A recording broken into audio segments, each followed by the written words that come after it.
Hello guys, Assalamualaikum warahmatullahi wabarakatuh dan salam sejahtera. So hari ni lain sikit. Hari ni saya nak share sedikit pengalaman macam mana booking rumah. Okay, dulu masa kecil saya selalu tengok iklan dekat tepi-tepi jalan kan. Okay, rumah contoh. Melawatlah ke rumah contoh. So curious, apa ni rumah contoh?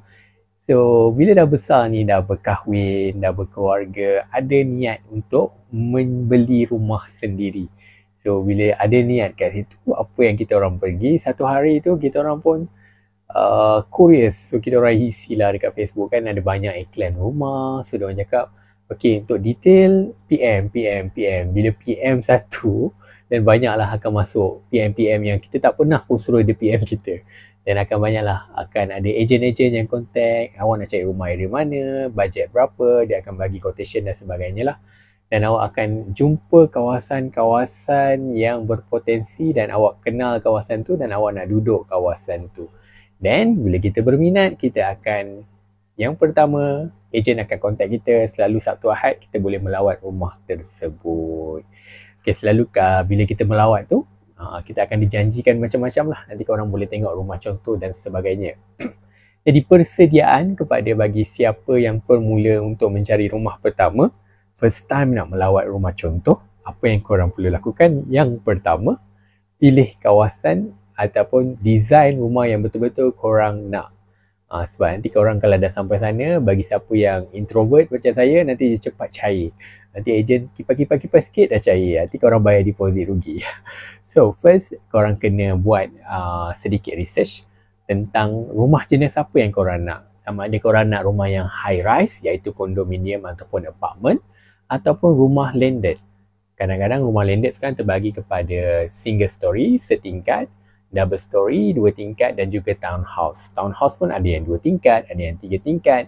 So bergantung kepada bajet masing-masing. So sebenarnya dalam area Selangor ni, kondominium high rise ni lebih affordable lah compare daripada rumah landed. Sebab mungkin dah tak ada tanah sangat. So kat situ sebenarnya, tapi kalau korang pandai cari, mungkin ada yang murah lah. So tu bagi siapa yang nak cari rumah baru. Ada iaitu under construction, under development. So selalunya rumah under con ni dia tak siap lagi sebenarnya. Kadang-kadang bila agent approach korang pun, dia still akan ambil masa dalam 4 tahun untuk siap. Dia akan, nanti korang akan dengar lah satu term dia panggil progress payment. Dalam 4 tahun tu korang kena bayar sikit-sikit bergantung kepada pembinaan rumah tersebut. Okay, first thing first, bila korang dah setuju, contoh korang nak cari kawasan area Selangor ni yang tengah membangun sekarang, contoh dekat Cybershop, Dengkil. Projek kita, kan ada banyak kan, kita Bayu, kita Mekah, kita Mesra, kita Bestari.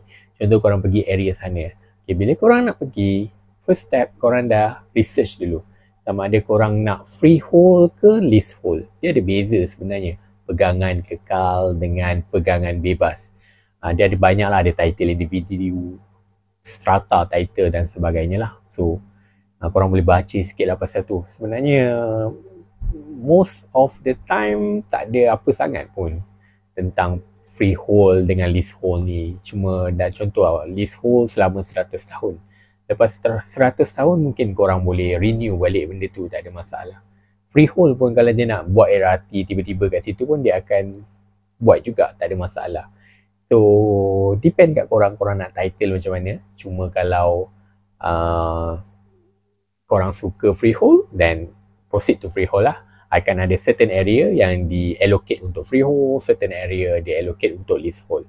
Itu yang pertama. Yang kedua, tengok korang punya range of budget. Sama ada budget korang RM200,000, RM300,000, RM400,000, RM500,000, RM1,000,000 dan sebagainya. Mostly sekarang dekat Selangor, kalau kita tengok high rise, rumah Selangorku pun dia dah start dengan 275, RM300,000, dah tak ada dah bawah RM100,000 untuk rumah yang baru. So tapi untuk rumah yang landed dah start dengan 388, RM400,000 dan ke atas. So korang kena tengok budget korang berapa. Okay, dan bila korang dah tahu budget, contoh korang kira-kira secara roughly je lah. Korang kata, okay, korang rasa RM300,000, okay lah, tak ada masalah. Dan korang boleh pergi ke rumah-rumah contoh tersebut. Ni bagi siapa yang hati tak kental lah. Kalau hati kental setakat datang untuk melawat-lawat, tak ada masalah. Bagi siapa hati tak kental, bila korang nak berlawat, korang kena buat research sikit lah. Contoh, korang dah sampai dekat galeri contoh, rumah contoh, dan ejen yang korang approach tu, dia akan jumpa korang, dia cakap, "Hai, selamat pagi, so kami approach awak." So dia bawa lah tunjuk rumah ni macam ini, design ni macam ini. Then dia akan approach, dia akan tunjuk semua, dan dia akan cakap, "Okay, encik berminat tak? Encik nak booking tak dengan kami?" Okay, then dia akan suruh kita bayar booking fee dan isi form. Dari konsep booking fee ni, selalunya dia tak fix. Dia ikut kawasan. So ada booking fee tu RM100, RM200, RM500, RM1000 dan sebagainya. Mostly yang saya pernah encounter adalah booking fee RM1000 untuk rumah kondominium dengan booking fee RM200 ke RM500 lah untuk rumah landed. So first thing first, sebab first time tak pernah tahu pun tentang pergi rumah contoh ni, saya pun contact lah satu rumah high rise dekat Kajang, Selangor. Then rumah tu akan siap 2026-2027. Dan dia cakap, okay, boleh bayar booking fee. Padahal rumah tu tak ada rumah contoh lagi. Kita orang datang dekat pejabat tu, dia cuma tunjuk macam rumah kecil-kecil tu, macam bangunan arkitek punya design tu. So dia tunjuk lah macam ni. Kita orang pun macam, biasalah budak introvert, dah tak, oh ya, betul ke? Oh, kami memang nak cari rumah. Dan everything berjalan dengan sangat pantas. Tiba-tiba kena bayar booking fee RM1000. Dengan pelik-pelik pun, kita orang pun bayar je lah. Dan pada masa yang sama, tiba-tiba kan, bagi kita orang approach kat Facebook, ramai agent contact. So suruh tengok rumah yang lain lah. Kita orang pun try satu projek dekat projek kita dekat Cybersalt Dengkil. Bila pergi sana, booking fee dia lagi murah, iaitu RM200. So dekat rumah landed tu, kalau kira bajet, sebenarnya kita orang tak berani tau nak ambil rumah mahal sangat. Lalu kita orang punya target dalam RM300,000, dalam monthly maybe RM1,200, RM1,300 tu pun dah kira mahal lah. Tapi bila dah pergi ke sana dengan mulut-mulut manis agent, macam mana tah rumah landed dengan harga dalam RM400 lebih tu, boleh pula dia kira-kira kan, dia kata, okey je ni, kalau awak compare RM1,200 dengan RM1,800, tak ada apalah, boleh lah setakat berapa ratus, boleh buat part time, everything. So bila dipujuk rayu, tiba-tiba kita orang pun bayar booking kat dia. Dan kita orang pelik, adakah booking kita orang RM1,000 dekat ejen yang lagi seorang dekat perumahan lain tu akan terbatal? Jadi kita orang contact dia orang, sebenarnya booking tu boleh di-redeemable lah kalau ejen korang tu ejen yang baik. So kalau ejen yang baik, dia akan ambil masa lah, tapi dalam 2 minggu ke sebulan, Alhamdulillah dapat booking tu dapat balik lah. So berbalik kepada projek landed ni, so kita orang pergi, dia buat kira-kira. Yang saya sebab kita orang rumah pertama tau, kita orang macam bodoh sikit lah. So dia kira-kira rumah RM400 lebih, dia kira-kira okay, ni bulanan awak cuma bayar dalam RM1,800. So jangan terpedaya kat situ, sebab dia kira tu harga rumah pure tau. Maksud pure tu tak termasuk MRTT, MLTT, iaitu you punya cost insurance. Tu penting. Sebab contoh kalau you beli rumah, you mati, so nanti rumah tu your family tak perlulah nak bayar, insurans dah cover. So dia ada 2 term lah, satu MLTT, satu MRTT. One of them, bila seorang tu meninggal, so rumah dapat, duit balance pun dapat, satu lagi cuma dapat rumah je. So you boleh baca lebih lah dengan benda tu. Dan dia bukan murah insurans tu. Dia ikut kat rumah. Contoh RM400,000 dalam 22-25K. So you tambah hutang kat itu dalam RM25,000. So bila you kira-kira daripada RM1,800, now hutang dah jadi bulanan jadi RM2,000, RM10, RM2,050. So different kat situ. Bagi siapa yang tak tahu, bila ejen dah kira-kira tu, jangan lupa masukkan you punya insurans. Selalunya insurans juga akan masuk dalam calculation juga. Tapi ejen selalu tak tunjuk, sebab dia tak nak korang sebagai pembeli tu risau. Macam mampu ke tak. Ejen kan pandai pusing-pusing kan. So kena ada ilmu sikit lah. Begitu yang kedua. Pertama kena ada booking fee. Kedua kena bila kira-kira tu kena masukkan juga MRTT ataupun MLTT. Okay, then yang ketiga, cakap pasal nak cari rumah ni. Bila korang dah, contoh dia dah kira korang dah setuju, dah bayar booking, dan dia akan proceed.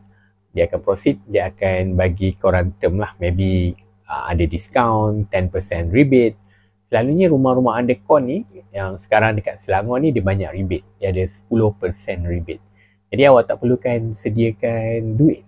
Just bagi booking, dan dia akan kira-kira dapat 10% rebate. Selalunya kalau beli rumah, tak kira lah, maybe rumah subsale dan sebagainya, kita kena keluarkan 10%. Contoh rumah dalam RM500,000, you kena keluarkan RM50,000. Okay, so sekarang ada projek-projek diorang macam ada benefit lah. So ada 10%. So you all pun tak risau kan, tak perlu nak keluarkan RM10,000 sebagai upfront. Dan kena tengok juga kos-kos guaman, kos sains SNP, matikan stamp, adakah semua tu cover. Sebab itu semua hidden cost yang akan berlaku sepanjang proses nak dapatkan rumah baru tu. So kena hati-hatilah dan kena tanya semuanya. Okay, kita short kan, okay, apa yang berlaku. Contoh lepas tu korang dah bayar booking, then dia akan cakap dia akan sediakan korang bank, pegawai bank. Depend lah, selalu kalau dia nak sediakan ataupun you all cari sendiri. Selalunya dia akan sediakan lah, sebab dia orang selalu akan ada commission sikit lah. Dia akan ada bank-bank yang agent-agent bank yang akan ada commission lah dengan dia orang, dan dia orang akan kenalkan, dan agent bank tu akan contact you. Dia akan senaraikan lah bank-bank yang boleh offer kat you. Okay, so kalau berbalik kepada you punya sisi risk, kalau you punya rekod kewangan tu tak cantik, maka agak susah ya bank tu nak bagi satu kadar interest yang baik untuk you. Contoh bank Harimau boleh bagi you 4%, bank Sotong boleh bagi you 3.9. Contoh bank apa lagi ya? Banyak bank dia boleh rate dia berbeza, dan kadar pinjaman juga berbeza. Ada bank akan bagi kita kadar pinjaman yang tinggi, sebab bila kadar pinjaman tinggi, bunga tinggi. Contoh dia boleh bagi kita 100%, 91%. Normally sebab kita dah dapat rebate 10%, kita nak pinjam 90% je. Tapi tak semua bank boleh bagi. Situlah bank pun nak untung kan. So you kena tengok you punya credit score. Ada bank dia cuma boleh bagi 85% sahaja. So jadi sebab kita orang pun new, kita orang punya kredit kewangan pun tak begitu cantik. Jadi kadar yang kita orang dapat tu dalam 91%. So agak tinggi sikit lah, dalam 4.09. Sekarang ni bila dah naik OPR ni, dah jadilah 4.6 something like that. Quite high lah. So nak buat macam mana? Sebab lack of knowledge. Sebabnya korang kena study lah. Okay. Dan bila korang dapat loan agreement daripada bank tu, korang akan sign dengan korang punya lawyer, dan korang akan lihat lah dekat situ you punya agreement, berapa ratus ribu rumah yang kamu bayar, pinjaman tu secara Islamik ke ataupun secara konvensional, boleh tengok lah. Then full flexi ke, semi flexi ke, ataupun fixed term, itu pun penting. Contoh you all ada duit lebih, you nak bayar principal, nak kurangkan you punya interest pun ada akan effect lah in the future, in the near future. Kalau you ada duit lebih, mostly ramai yang tak ada duit lebih kan. So kena tengok lah, better ambil semi or full flexi lah. Tapi full flexi dia ada yuran tambahan, better ambil semi lah. So kena double confirm dengan you punya pegawai bank. Okay, contoh you dah sign everything, then dia akan keluarkan offer letter and everything you dah sign. Then dia akan last kali dalam the middle step, you akan sign you punya SNP. Okay, bila sign SNP, peguam akan approach you. Selalunya you punya developer dia dah, ni peguam daripada diorang juga, diorang dah contact dan diorang dah cover lah. Mostly you kena tanya cover or not. Okay, then korang akan sign SNP. Dia sangat tebal macam buku teks sejarah. Ada 3 kopi, you kena sign. Jangan sign je, you kena tanya juga term-term yang dalam tu. Contohnya bila you sign SNP, bila rumah tu akan siap dari tarikh you sign SNP. Normally dia orang akan letak 4 tahun. The lowest the better lah. Takkan you nak tunggu lama sangat rumah you siap. Then you kena lihat juga dia punya interest berapa, semi flexible ke, full flexi ke, fixed term ke, everything kena check dekat SNP tersebut.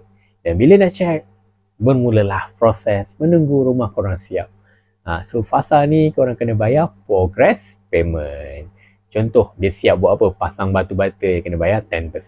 Then dia akan siap dinding, bayar lagi 10%. Siap bumbung, bayar 10%. Maksud bayar ni bukan you all pakai duit poket korang. Bank akan disburse, keluarkan duit tu sikit-sikit. Contoh you pinjam kat bank RM500,000. Contoh 10% siap, dia akan keluarkan RM50,000. Dia bagi kat pemaju. Dan dia keluarkan lagi, bila 10% siap lagi, dia disburse sikit-sikit. Dia tak bagi semua lah, dia takut pemaju lari nanti. Kalau dah 100% siap, dia disperse semua. Dan setiap amount persen yang dia disperse tu, your progress payment akan meningkat sikit. Contoh bulan yang pertama RM50. Dan bulan yang kedua contoh dah naik 100, 200, 300. Depend on your progress lah. Sampailah satu tahap bila dah 100% siap, korang akan dapat kunci iaitu VP, Vacant Possession. Bila sampai tu, itu pun saya pun tak tahu lagi. Saya belum sampai tahap tu. Itu je nak kongsi kat korang bila korang nak try cari rumah baru. Okay. Dah lama dah membebel. Itu je. Salam Ramadan. Okay, bye. Jumpa lagi. Bye.